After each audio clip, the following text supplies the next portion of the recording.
Estamos llegando al fin de una de las cartas más profundas y maravillosas del Nuevo Testamento para mí.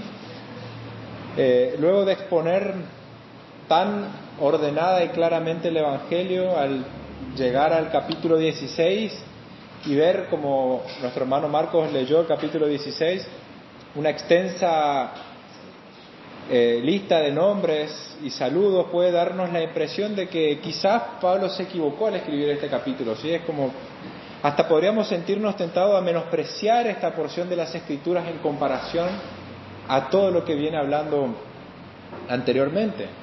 Si nosotros nos fijamos en los primeros 16 versículos, que hoy vamos a quedarnos solamente en estos primeros 16, pero vamos a ver indicios de otros pasajes. La palabra que más sobresale en estos 16 versículos, si se dieron cuenta, ¿cuál es? Saludad, ¿sí? Otras traducciones saluden, pero es saludad, ¿sí? Versículo 3, saludad, y desde el 4 hasta el 16 todos los versículos comienzan con saludad. Y hay algunos versículos que tienen más de una vez saludad, ¿sí? Por eso es que puede llevarnos a pensar de que, bueno, se terminó ya la parte inspirada de las Escrituras y, bueno, Pablo está dedicando esta sección simplemente a saludar, ¿sí?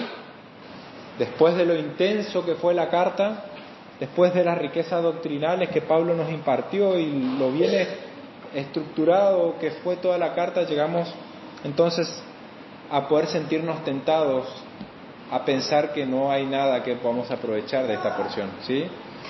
No hay nada más importante, podemos pensar, más que saludos. Por lo tanto, el mensaje de esta noche es más que simples saludos, ¿sí? Más que simples saludos, ¿sí? El primer punto que vamos a ver es que estamos unidos a Cristo, ¿sí? Si hay algo que Pablo quiere resaltar y quiere que los hermanos recuerden, es que todos aquellos que creemos verdaderamente en Cristo estamos unidos espiritualmente a Cristo. Recuerden que esta carta fue escrita para cristianos, para que recuerden, ¿sí? Para afirmar su fe. No es para que lleguen a creer, sino para que continúen creyendo. Y Pablo quiere, en este punto, quieren que recuerden los hermanos que todos los que creemos en Cristo estamos unidos espiritualmente a Cristo, ¿sí? Eso podemos rescatar de estos saludos.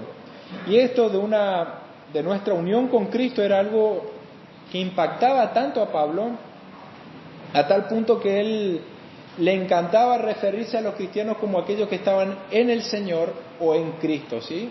Esta expresión, en el Señor o en Cristo, Pablo la usa aproximadamente 164 veces en todas sus cartas, ¿sí? Para ver la cantidad de veces que él llama a los cristianos como aquellos que están unidos a Cristo o en el Señor, ¿sí? Fíjense, versículo 1 comienza diciendo: os recomiendo además a nuestra hermana Febe, la cual es diaconisa de la iglesia de Cencrea, que la recibáis en el Señor. Versículo 3 habla de saludar a Priscila, Aquila, mis colaboradores en Cristo Jesús. Versículo 8, saludad a Amplias, amado mío en el Señor. Versículo 9 habla de Urbano, nuestro colaborador en Cristo Jesús. Versículo 10, saludad a Apeles, aprobado en Cristo. Versículo 12, saludad a Trifena y Trifosa, las cuales trabajan en el Señor. Saludad a la amada Pérsida, la cual ha trabajado mucho en el Señor. Saludad a Rufo, versículo 13, escogido en el Señor. Fíjense, en el Señor, en Cristo, ¿sí? Y esto apunta a una realidad espiritual mucho mayor y habla de nuestra unión con Cristo, ¿sí? Estamos unidos a Cristo no momentáneamente, sino eternamente. Esto Pablo lo sabía, ¿sí? Era muy consciente de que los que creemos en Cristo estamos unidos a Él eternamente, a tal punto que en el capítulo 8 había dicho que ni la muerte puede separarnos de su amor, ¿sí? Nada nos puede separar, ni la muerte, ¿sí? Con nuestras esposas estamos casados hasta que la muerte nos separe, pero Cristo ni la muerte nos va a separar de Cristo, ¿sí?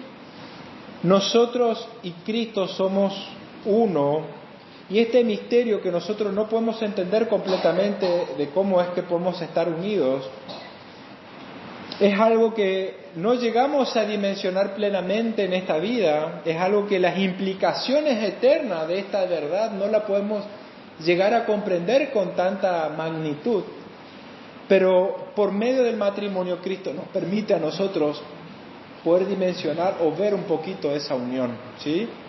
Si recuerdan, Efesios 5, versículos 31 y 32 dice: por esto dejará el hombre a su padre y a su madre y se unirá a su mujer y los dos serán una sola carne.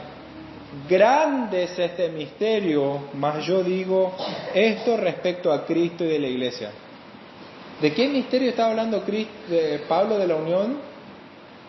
Del misterio de la unión de Cristo y su iglesia, ¿sí? O sea, los creyentes, ¿sí? Entonces es un misterio para nosotros que es revelado en el Nuevo Testamento, pero aún así, a pesar de ser un misterio que ha sido revelado en el Nuevo Testamento, nosotros no llegamos quizás a dimensionar las implicaciones. Muchas veces pensamos estamos unidos a Cristo, pero nos damos cuenta que eternamente vamos a estar unidos a Cristo por siempre. Nadie nos va a separar de Cristo, ¿sí? Es más, para eso Cristo vino a dar su vida por nosotros. Él vino a dar su vida para unirse a nosotros, para que nosotros nos unamos a Él eternamente, ¿sí? Él vino a entregar su vida para que nosotros podamos unirnos a Él eternamente. Y quiero que busquen Efesios 2, ¿sí? En cuanto a nuestra unión con Cristo, Efesios capítulo 2, quiero que lo vean a la luz de las Escrituras.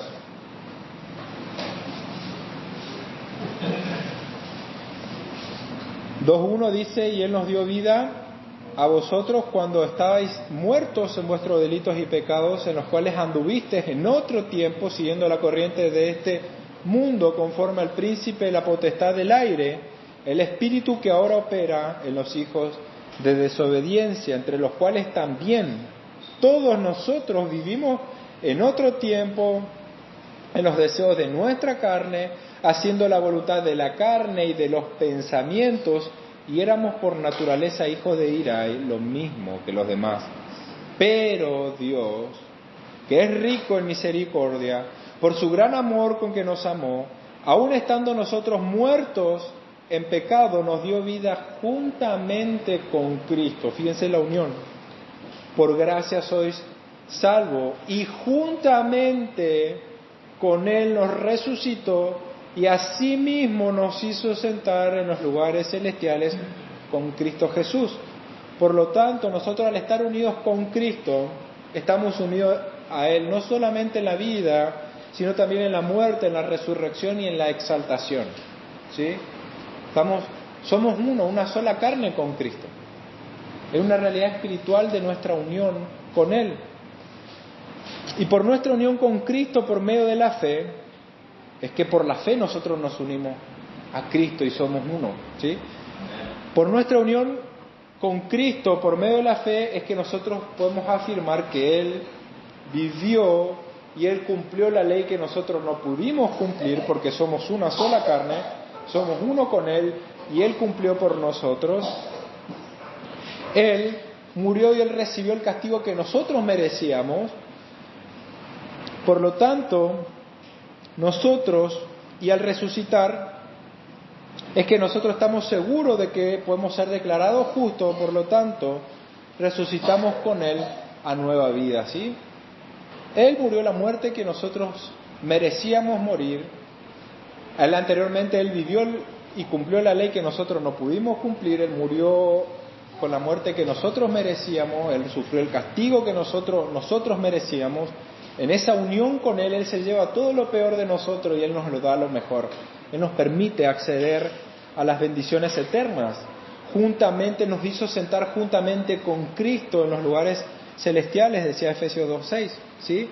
Por lo tanto, por estar unidos a Él, es que ya podemos disfrutar de las bendiciones eternas, ¿sí? Estamos eternamente unidos a Cristo, y esto Pablo lo tenía muy consciente, y en los saludos dejan claro que los cristianos están en Cristo, ¿sí? Saluda y le dice en Cristo. Al estar unidos a Cristo, Dios, al vernos a nosotros, ¿a quién se piensan que Dios está viendo? Si no es a Cristo. Somos una sola carne. No podemos separarnos. Con nuestra esposa somos una sola carne. Hay una realidad que se aplica a que estamos los dos unidos. Y así también el matrimonio Dios permitió para que nosotros podamos entender una realidad espiritual mucho mayor, que es nuestra unión con Cristo, ¿sí? Dios, al vernos a nosotros, no ve nuestras imperfecciones, sino ve a su Hijo perfecto. Y eso nos da paz y seguridad a nosotros. Ahora, esto no quiere decir que Dios sea indiferente a nuestros pecados. Porque Dios al vernos a nosotros, no vea nuestra imperfección y vea la perfección de Cristo, no quiere decir que Él va a ser indiferente a nuestros pecados. En Efesios lo dejan claro, de que dice, habla de no contristar al Espíritu con el cual fuisteis sellados. O sea, es tanta nuestra unión con Cristo cuando creemos, que Dios hasta se duele cuando nosotros pecamos. En cuanto a la justificación, Él no nos ve pecadores, Él nos ve perfecto en Cristo. Pero hay una realidad que Él se duele aún cuando nosotros fallamos, cuando pecamos, cuando somos indiferentes, ¿sí?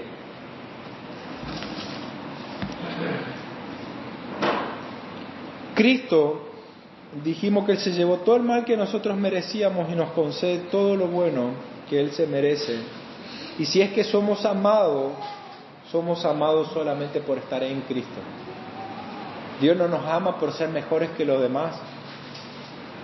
Dios no, si tendría que buscar una razón por la cual Cristo nos ame, ¿cuál sería esa razón? Si somos imperfectos. Nuestras relaciones son imperfectas, somos pecadores, nuestra relación con nuestros hijos, con nuestro cónyuge, con otras personas son imperfectas. No amamos como deberíamos amar, no amamos perfectamente. Ni siquiera a Dios amamos perfectamente, aunque sí podemos amarle sinceramente, aún así fallamos. Por eso, estar en Cristo nos da paz y seguridad a nosotros. Nos da esperanza segura que después de la muerte vamos a estar con Él. Cristo es la resurrección y la vida y nosotros estamos en Él, por eso nuestra esperanza de redención es tan segura. No hay nada que pueda darnos a nosotros inseguridad después de la muerte, si es que estamos en Cristo. Si creemos verdaderamente en Él, estamos tan seguros. Y fíjense lo que dice Efesios 1, o sea, un capítulo atrás del que estábamos, Efesios 1:3 dice: bendito sea el Dios y Padre de nuestro Señor Jesucristo, que nos bendijo con algunas, diría Pablo, con todas bendiciones espirituales en los lugares celestiales en Cristo, según nos escogió en Él antes de la fundación del mundo, para que fuésemos santos y sin mancha delante de Él, en amor, habiéndonos predestinados para ser adoptados hijos suyos por medio de Jesucristo, según el puro afecto de su voluntad, para alabanza de la gloria de su gracia, con la cual nos hizo aceptos en el amado, en quien tenemos redención por su sangre, el perdón de pecados según las riquezas de su gracia. Somos entonces aceptos ¿por quién? Por Cristo, en el amado, porque estamos en el amado, porque estamos creyendo verdaderamente y por la fe estamos unidos a Cristo, y esa unión con Cristo hace que Dios, a la hora de tener que condenarnos o juzgarnos, lo va a ver a Cristo, quien pagó todo el precio de nuestros pecados. Eso es la gloria de Cristo, de estar unidos a Él, quien se rebajó para venir a salvarnos a nosotros. En segundo lugar, por la fe nosotros no solamente estamos unidos a Cristo, sino que estamos unidos unos a otros, ¿sí? Dicho de otra manera, por causa de nuestra unión con Cristo estamos unidos con todos los que están unidos a Cristo, ¿sí? Inevitablemente, si nos unimos a Cristo, nos unimos a todos los que están unidos a Cristo. Por lo tanto, amamos a todos los que están unidos a Cristo. A todos los que creen en Cristo, a todos los que profesan una verdadera fe en Cristo, nosotros tenemos que amarlos, ¿sí? 1 Juan 3:14 nos dice: sabemos que pasamos de muerte a vida en que amamos a los hermanos, ¿sí? Nuestro amor a los hermanos es una evidencia de que hemos sido resucitados, que hemos renacido de nuevo. Esto es algo que Pablo quiere resaltar, esta unión que existe con otros creyentes. En estos saludos, Pablo quiere dejar en claro no solamente que estamos unidos a Cristo, sino que estamos unidos unos a otros. Pablo usa la expresión amado mío, ¿sí? En otras traducciones, mi querido hermano, ¿sí? Se traduce. Fíjense el versículo 5 dice: Epeneto, amado mío, vendría a ser como mi querido hermano, vamos a traducirlo, mi querido hermano, ¿sí? Versículo 8, mi querido hermano o amado mío.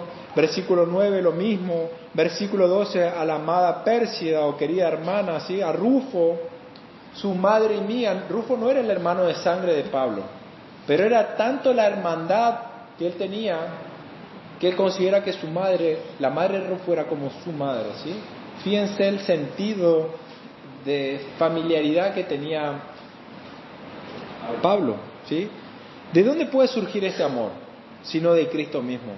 Al darnos vida, al pasar de muerte a vida, es que nosotros podemos amar a los hermanos, según 1 Juan. Esta es la razón por la cual nosotros podemos amar a aquellos que aman a Cristo, ¿sí? Cristo es, por lo tanto, la fuente de donde mana ese amor. Amamos a todos los que aman a Cristo, porque aquellos que aman a Cristo han sido primeramente amados por Él, ¿sí? O sea, ¿por qué vamos a amar a otros creyentes? Porque Cristo los amó, Cristo los ama. Esa es una razón suficiente para amarlos, más allá que no los sintamos, más allá que no querramos, más allá que nos podamos sentir ofendidos. La razón que tenemos para amar es que Cristo también nos ama, ¿sí?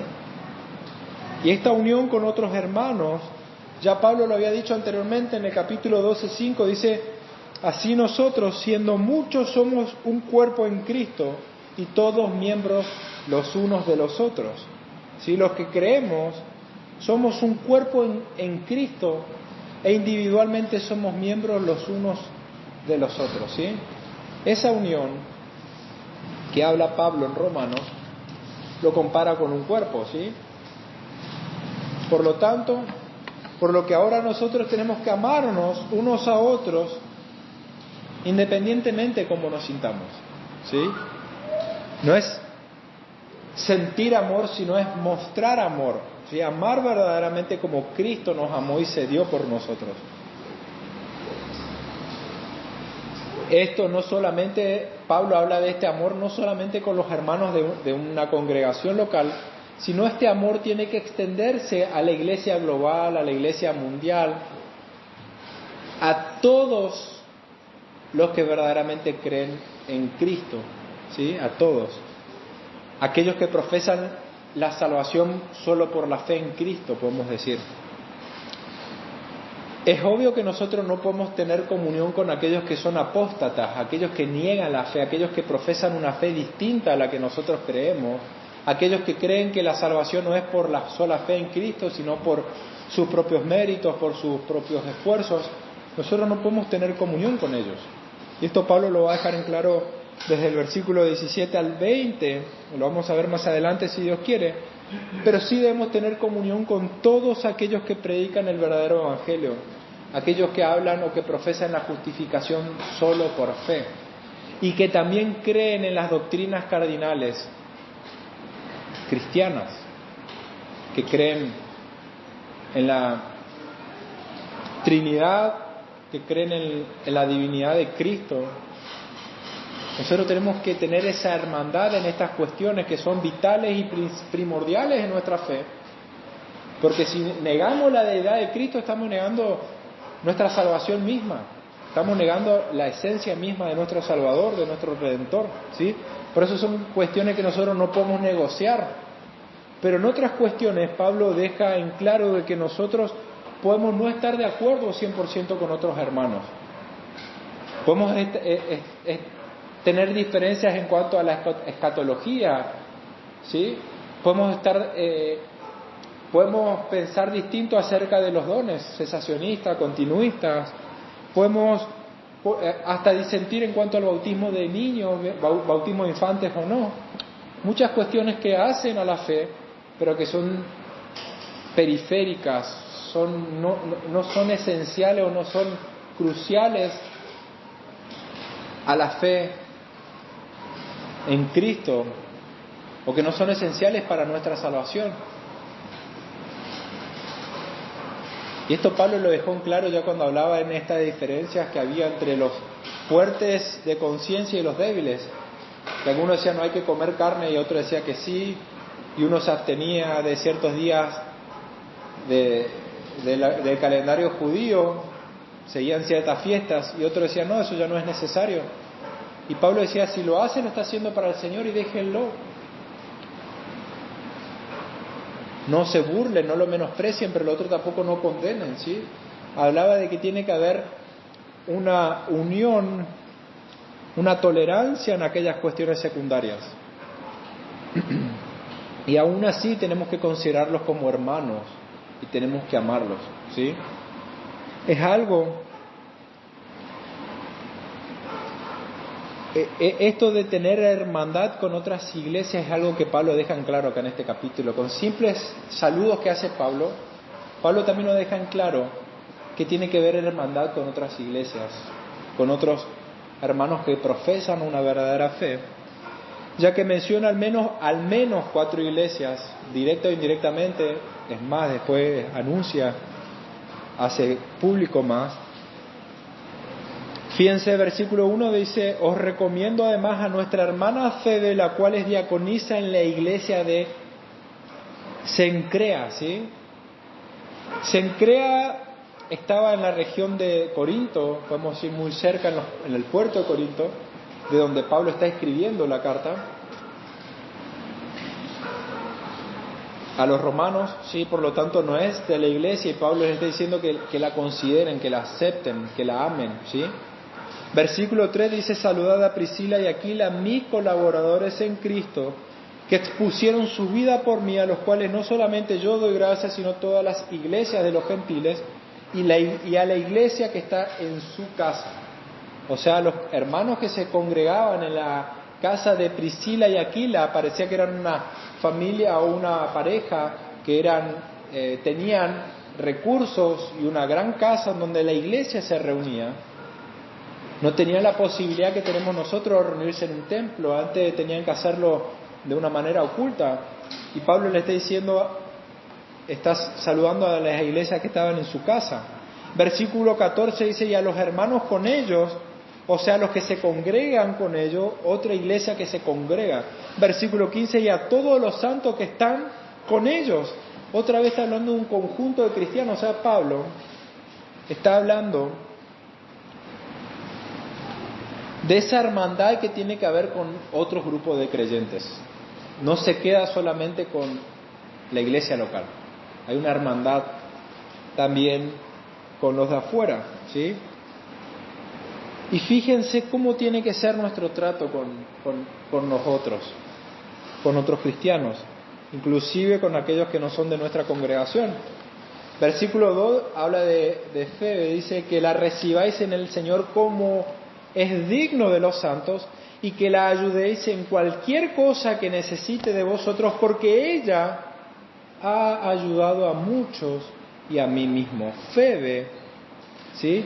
Muchos están de acuerdo que esta mujer fue la mensajera que trajo la carta a los romanos, ¿sí? Muchos están de acuerdo por la cercanía de Cencrea, donde estaba, y es muy posiblemente que haya sido, y ella estaba muy cercana donde Pablo escribió la carta, es muy posible que haya sido por ella que la carta a los romanos ha venido.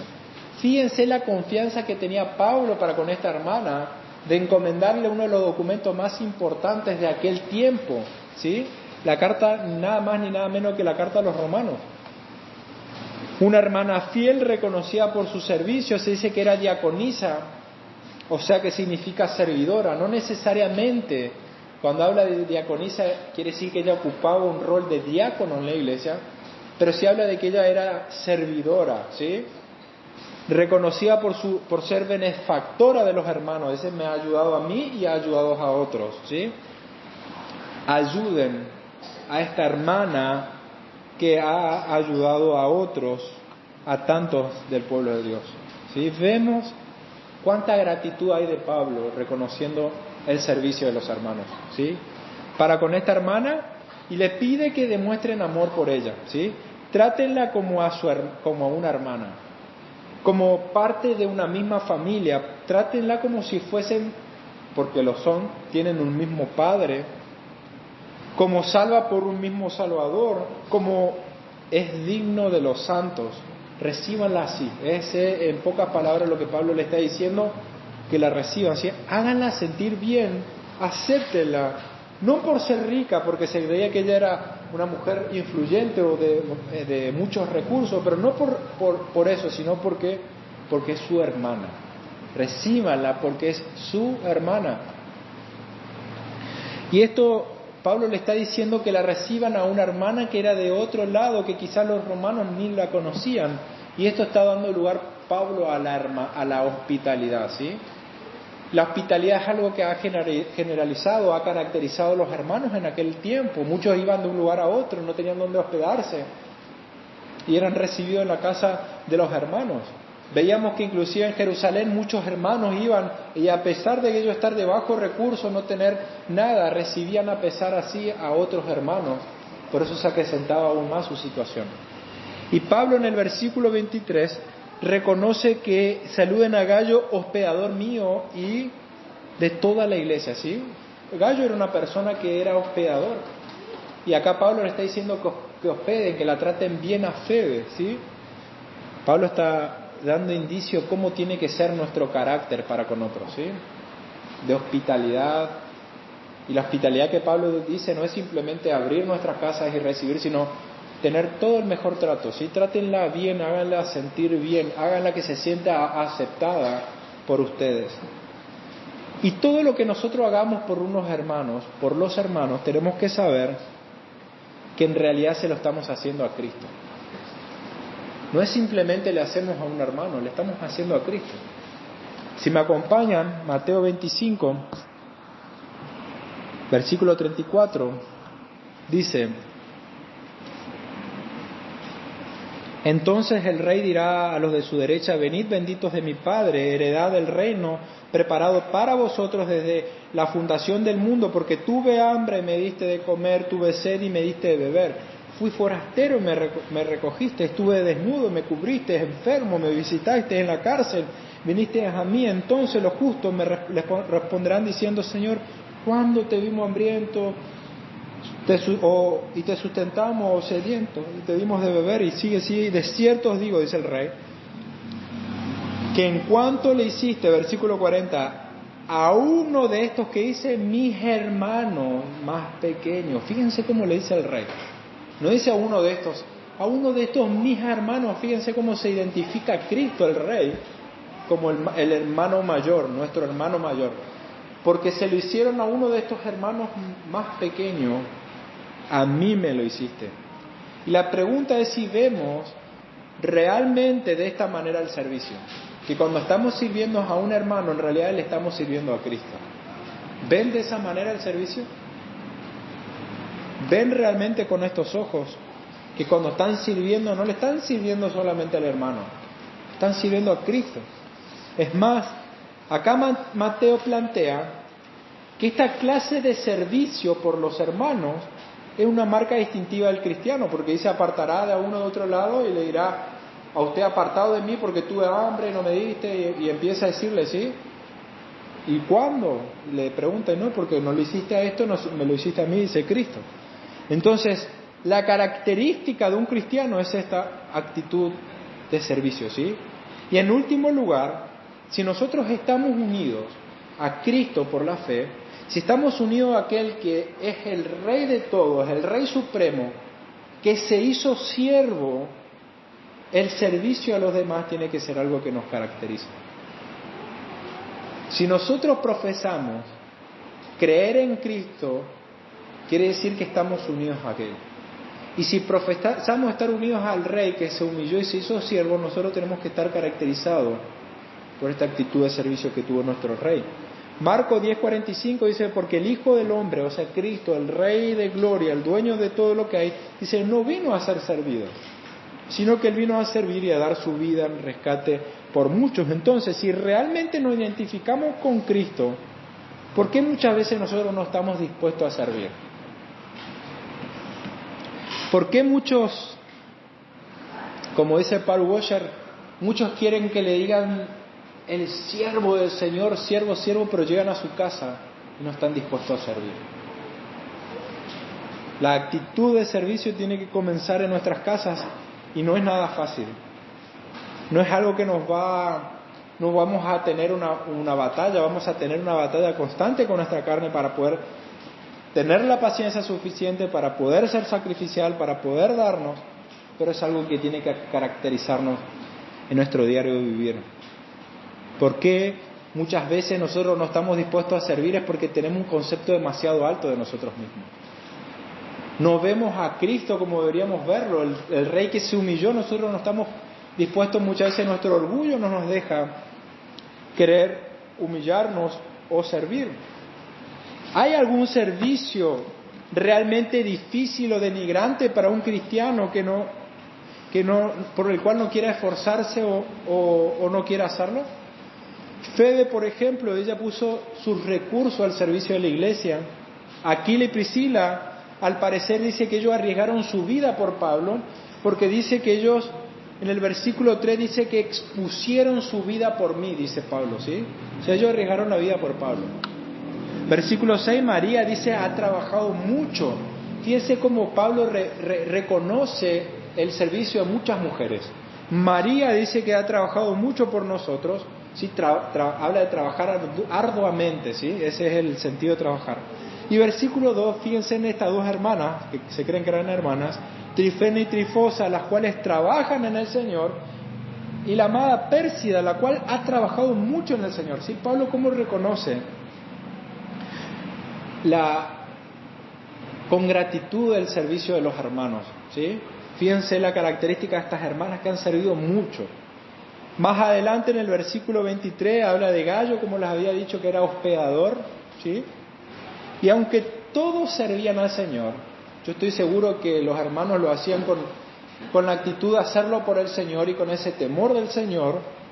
Aún así, esto no quitó a Pablo la posibilidad de poder mostrar gratitud por ellos, ¿sí? Pablo menciona a personas que sirven, que trabajan, que son colaboradores suyos, que hospedan. Y uno a veces quiere sobreespiritualizar y decir, bueno, pero si ellos son cristianos, ellos lo hacen para Cristo, ¿por qué estar agradeciéndolo si en realidad no lo están haciendo por nosotros, lo están haciendo por Cristo? Pero Pablo nos está mostrando cuál es la actitud correcta que tiene que haber para con nosotros. Una actitud de gratitud.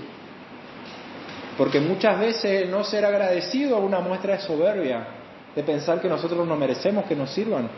Y Pablo, siendo el apóstol, él no considera que él merecía que lo reciban, ¿sí? Él con actitud de gratitud agradece por lo que estas hermanas hicieron, por lo que los hermanos hicieron, porque ellos trabajaron arduamente, porque estuvieron ahí. En ese saludo Pablo dejan claro cómo ellos han trabajado y siendo colaboradores, ¿sí? Esa es la actitud correcta. Gratitud por el servicio de los hermanos.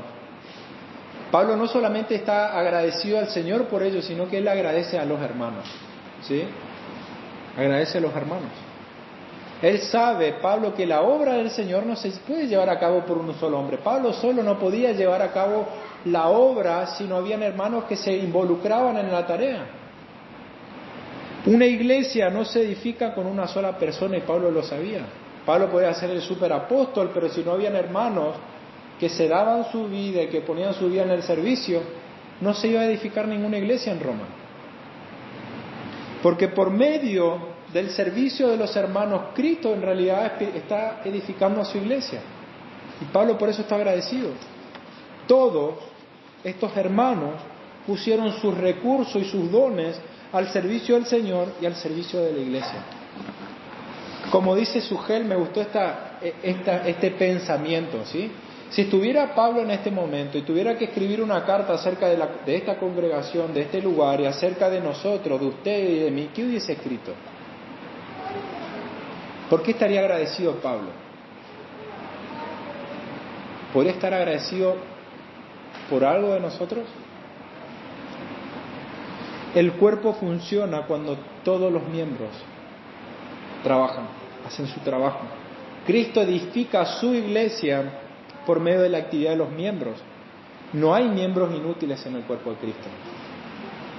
Nosotros somos débiles, somos incapaces, pero el poder y la fuerza provienen de Él, no de nosotros. Aún así nosotros somos responsables, y eso es lo que Pablo quiere dejar en claro, de que somos responsables de poner al servicio de los demás lo que Dios ha puesto en nosotros. Primera de Pedro 4:10 dice: cada uno según el don que ha recibido, ministrelo a los otros como buenos administradores. Cada uno de ustedes, yo mismo, dice, nosotros tenemos que poner al servicio de los demás los dones que el Señor nos dio para que seamos buenos administradores según la gracia que el Señor nos da.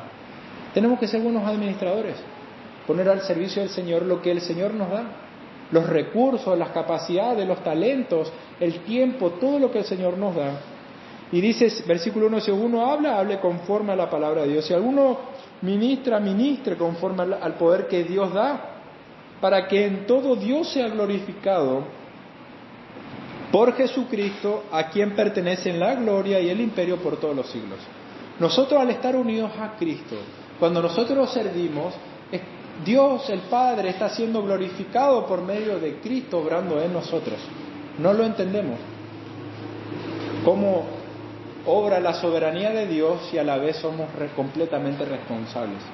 Pero es una verdad que la Biblia nos deja en claro. Por eso Pablo dice que seamos buenos administradores. Tenemos que ser buenos mayordomos de todo lo que el Señor nos da.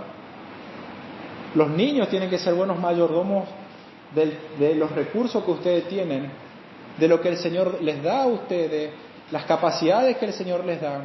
Tienen que ser buenos mayordomos y ser fieles. No todos tenemos los mismos dones, pero de seguro tenemos un don del Señor. ¿Cuál es la manera de nosotros saber qué don el Señor nos dio? Ejercitándolo, poniéndolo al servicio, ofreciéndonos. ¿Dónde vamos a comenzar la pregunta? En nuestro hogar. ¿Dónde vamos a continuar? En la iglesia. Pero comenzamos en el hogar. No es menos espiritual. Pablo no está diciendo dejen todo, olvídense de todo y esto es más espiritual. Tampoco el servir a la iglesia se resume en el culto público. La iglesia es un conjunto de creyentes que se reúnen regularmente para adorar al Señor, pero la iglesia son personas. Nosotros servimos a Cristo cuando nos servimos unos a otros. Pero ahora la pregunta es, si no estás sirviendo activamente a la iglesia, podrías preguntarte, ¿qué te está impidiendo servir a la iglesia? ¿Qué te impide servir a Cristo? No estoy hablando de qué te impide servir en el templo, qué te impide servir a la iglesia, qué te impide servir a Cristo, servir a los demás. No es en la falta de capacidad, porque el Señor nos capacita y nos va capacitando a medida que nosotros nos vamos poniendo nuestro servicio a su orden. Ni siquiera es la falta de tiempo, muchas veces es una excusa que no tenemos tiempo. Es más fácil calmar nuestra conciencia diciendo no tengo tiempo, todo el día trabajo, no puedo. Sí podemos. Podemos hacer nuestros tiempos cuando tenemos una fiesta, siempre hay manera de hacernos el tiempo para cosas que consideramos importantes. Por lo tanto, la falta de tiempo tampoco es una excusa para no servirle al Señor. Es la falta de amor y de humildad, es el orgullo que nos lleva a buscar a nosotros ser servidos en lugar de servir. Muchos vienen o piensan o tienen la actitud de decir, a ver qué la iglesia me puede dar, a ver qué los hermanos me pueden dar, a ver qué es lo que puedo yo recibir en vez de qué es lo que yo puedo dar, ¿sí? Y tenemos que aprender de Cristo que Él no vino a esta tierra para poder dar o para ver qué es lo que nosotros podemos darle, sino que Él vino a darse por nosotros. Por eso Filipenses 2:3 dice, nada hagáis por contienda o vanagloria, sino antes bien con humildad, o sea, sin orgullo, ¿sí? Estimando cada uno a los demás como a superiores, o sea, no tengan un concepto demasiado alto de ustedes, consideren a los demás como superiores a ustedes, y haya pues en vosotros este sentir que hubo en Cristo, ¿sí? Este sentir en aquel que siendo Rey de todos se humilló para darse por nosotros. Al estar unidos a Cristo, para cerrar la idea, el supremo Rey que se hizo siervo, que dio su vida por nosotros, si realmente nosotros creemos en Él, estamos unidos a este Rey que se humilló y que se dio por nosotros, y esta es la actitud de servicio que tenemos que tener. Principalmente ¿con quiénes? Con nuestros hermanos a los cuales estamos unidos, porque si estamos unidos todos a Cristo. Oramos. Dios Padre, gracias te damos por Cristo nuestro Señor. Estábamos perdidos, estábamos en la